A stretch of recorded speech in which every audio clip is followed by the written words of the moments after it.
अस्सलाम वालेकुम प्यारे बच्चों, कैसे हैं आप? उम्मीद है कि आप सब खैर खैरियत से होंगे। आज हम आपके सामने जो टॉपिक प्रेजेंट करने वाले हैं वो इन्वायरमेंटल साइंसेस में बहुत ही एक बड़ा कंसर्न है। और वो कंसर्न ये है कि हमारे जो फ्रेश वाटर रिजर्वायर्स हैं, मिसाल के तौर पे जो हमारे पॉन्ड्स हैं, लार्ज साइज पॉन्ड्स, हमारी जो लेक्स हैं, उनमें एंथ्रोपोजेनिक इन्वेजन की वजह से, यानी इंसानों की कॉज की हुई प्रॉब्लम्स की वजह से, इंसानों की ऐसे कुछ एक्शंस हैं उनकी वजह से एक बहुत बड़ा हैवक, इन्वायरमेंटल कंसर्न आ जाता है, जिसको कि हम यूट्रोफिकेशन कहते हैं। हम बात करेंगे कि यूट्रोफिकेशन कैसे होती है, क्यों होती है, इससे क्या होता है, और फिर हम आखिर में ये बात करेंगे कि अगर कोई यूट्रोफिकेटेड लेक है, कोई जगह है, तो हम उसको ठीक कैसे कर सकते हैं, राइट? तो सबसे पहले let's talk about the reasons. I want you to imagine कि हमारे पास ये एक फ्रेश वाटर पॉन्ड है और ये पूरे का पूरा इकोसिस्टम है। हमारे पास यहाँ सबमर्ज्ड प्लांट्स हैं, जू प्लैंक्टन्स हैं, जो छोटे छोटे माइक्रो ऑर्गेनिजम्स होते हैं, फाइटोप्लैंक्टन्स हैं, और छोटी बड़ी मछलियां हैं जो यहाँ रहती हैं। अब हमारे यहाँ दो चीजें आपको इमेजिन करनी है। एक तो ये कि ये एक एग्रीकल्चरल फील्ड है जो इस फ्रेश वाटर बॉडी के आसपास की लगी हुई है, और दूसरी चीज कि यहाँ पर हमारे पास ह्यूमन सेटलमेंट्स हैं, लोग यहाँ रहते हैं। जाहिर है, पौधे हो या इंसान हो, अपने आस पास फ्रेश वाटर बॉडी से उनकी के ऊपर जो डिपेंडेंसी है वो बहुत ज्यादा होती है। सो यहाँ जो ह्यूमंस की पॉपुलेशन रहती है वो अपना इफ्लुएंट, यानी वेस्ट वाटर जो है वो इस पानी के अंदर डालते हैं। इनके जो इफ्लुएंट्स आ रहे हैं उसके अंदर दो चीजें हैं। नंबर वन, वो जो कपड़े वपड़े धोते हैं उसकी जो सर्फ है, उस सर्फ का वेस्ट, डिटर्जेंट्स का वेस्ट, डिटर्जेंट्स के वेस्ट में फॉस्फेट्स बहुत ज्यादा होते हैं। और दूसरा, उनका सूवेज का वेस्ट, सूवेज,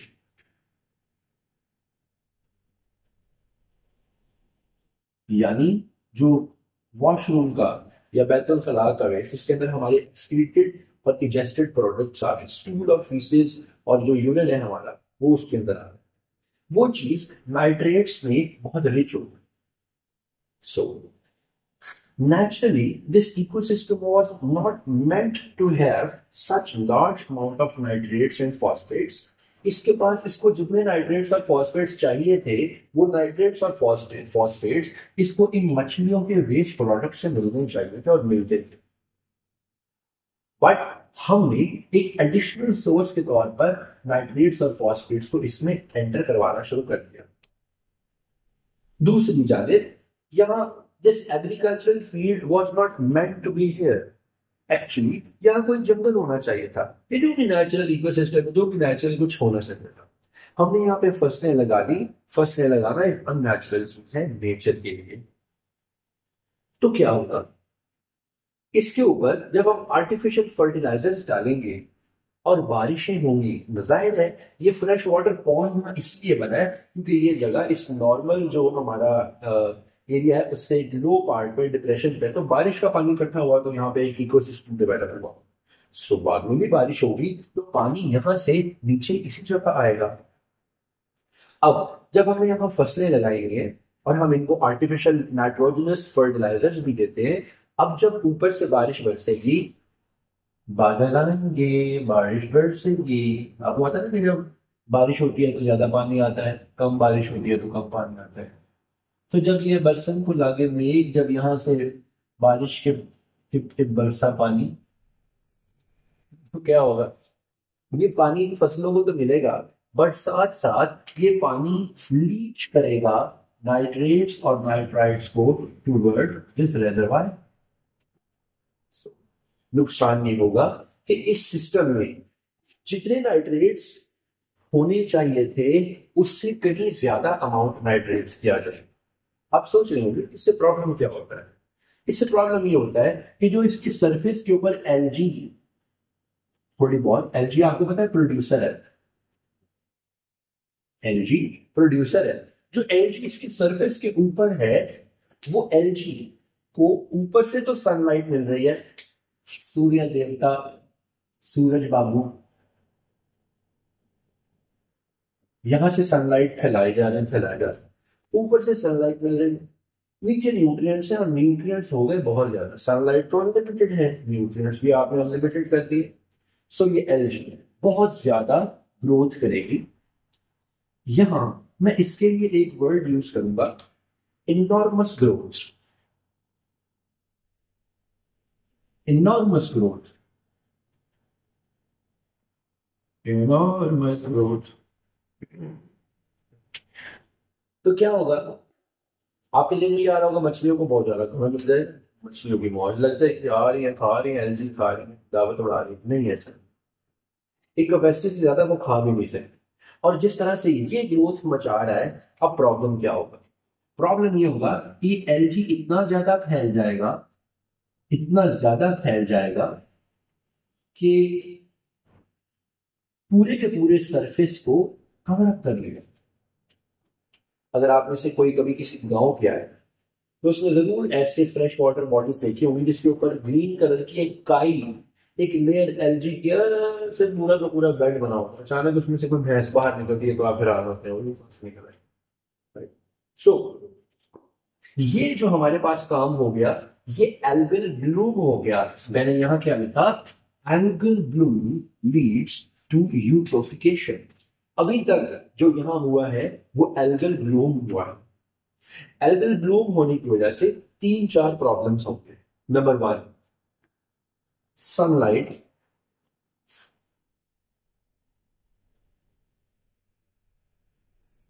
नीचे वाले प्लांट्स तक नहीं पहुंच पाएगी।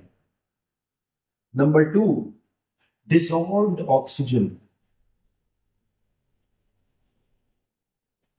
जो ऑक्सीजन यहां से नीचे डिसॉल्व होनी थी वो ऑक्सीजन भी नीचे नहीं जा पाई, जिसकी वजह से ये मछलियां ऊपर आके सांस नहीं लेंगी, पानी में ऑक्सीजन की कॉन्सेंट्रेशन कम हो जाएगी, पानी में सूरज का जो मूवमेंट है वो कम हो जाएगी, लिहाजा ये सब बर्ड प्लांट्स डेड होने लगेंगे। मछलियों को खुराक तो मिल रही है, सनलाइट नहीं मिल रही और ऑक्सीजन नहीं मिल रही, तो ये मछलियां भी मरने लगेंगी और आहिस्ता आहिस्ता ये फ्रेश वाटर बॉडी एक कब्रिस्तान में तब्दील हो जाएगी, ग्रेव यार्ड बन जाएगी इन एक्वाटिक ऑर्गेनिजम्स का। पानी में से फाउल स्मेल आने लगेगी, बहुत ही गंदी किस्म की बदबू आने लगेगी और हम कहेंगे this lake has gone eutrophicated, eutrophicated lake बन जाएगी। अच्छा, अब यहां मैंने एक चीज लिखी है, बीओडी, इसको बोलते हैं बायोलॉजिकल ऑक्सीजन डिमांड। कई जगह पे इसको बायोलॉजिकल ऑक्सीडेशन डिमांड भी लिखा हुआ होता है। ये क्या है, किसी भी फ्रेश वाटर बॉडी जो कभी पूरी तरीके से तबाह नहीं हुई या अपरेंटली आपको ठीक लग रही है, ये उसके हेल्थ का मेजर है। एक चीज होती है एनईक्यूज, एनईक्यूज से बनता है नेशनल एनवायरमेंटल क्वालिटी स्टैंडर्ड्स। हर मुल्क के अपने नेशनल एनवायरमेंटल क्वालिटी स्टैंडर्ड्स होते हैं, उसमें फ्रेश वाटर बॉडी की हेल्थ बीओडी कहलाता है। बीओडी किस ऑक्सीजन की डिमांड है, यहाँ जो डीकम्पोजर्स मौजूद हैं जिन्होंने इस सारे के सारे डेब्रिंग मटेरियल को डीकम्पोज करके इसको नेचर को वापस करना है, they need oxygen to do all these things, so that is their oxygen demand. अगर किसी पानी की ऑक्सीजन डिमांड कम होगी, इसका मतलब उसमें ऑक्सीजन ज्यादा है। अगर किसी पानी की ऑक्सीजन डिमांड ज्यादा होगी, इसका मतलब उसके पास ऑक्सीजन कम है। सो बीओडी का मतलब, अगर लो बीओडी है इसका मतलब डिमांड ऑफ ऑक्सीजन कम है, इसका मतलब पानी क्लीन है। अगर डिमांड ऑफ ऑक्सीजन ज्यादा है, इसका मतलब पानी क्लीन नहीं है। सो बीओडी इज अ मेजर। हम इसको बीओडी 5 क्यों कहते हैं, हम किसी भी फ्रेश वाटर बॉडी से पानी लेते हैं, उसको एक एम्बर कलर के कंटेनर में डालते हैं, एम्बर कलर, और इसके ऊपर एक बीओडी मीटर लगा देते हैं। ये बीओडी मीटर है, बीओडी मीटर। ये बीओडी मीटर क्या करता है, 5 दिन तक इसके अंदर मौजूद, पानी के अंदर मौजूद बैक्टीरिया की एक्टिविटी को ऑब्जर्व करता है कि वो कितनी ऑक्सीजन डिमांड कर रहे हैं इसके अंदर जो मटेरियल्स पड़े हुए हैं उनको डिकम्पोज करने के लिए। एंड आफ्टर 5 डेज ये एक रीडिंग दे देता है। फॉर एग्जांपल इसने रीडिंग दे दी 172, हम कहते हैं इसकी बीओडी आई है 172। इसका मतलब ये कि इट्स अ हाई बीओडी, ये पानी गंदा है। अगर एक और रिजर्वायर है वहां पर इसकी बीओडी आती है 53, इसका मतलब ये पानी साफ है, कम डिमांड है। According to the given scenario, according to the given ecosystem, according to the given जो है conditions, NEQs चेंज होते रहते हैं country to country, ecosystem to ecosystem, ये वेरी करते हैं। अब आखिर में हम आते हैं इसकी रेमेडी की तरफ। हम रेमेडी क्या करते हैं, इंट्रोडक्शन ऑफ ऑक्सीजन या fresh air to support saprophytic bacteria. एक मैथ्स डेली में एक वीडियो बनाई थी 2 स्टूडेंट्स के ऊपर, जिन्होंने क्या किया, इस तरह के एक लेक के ऊपर कश्ती बनाई, उस कश्ती में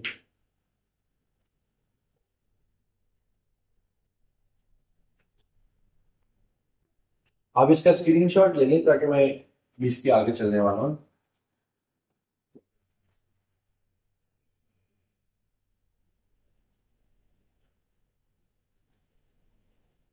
वो क्या करते हैं बच्चे, उन्होंने एक बोट बनाई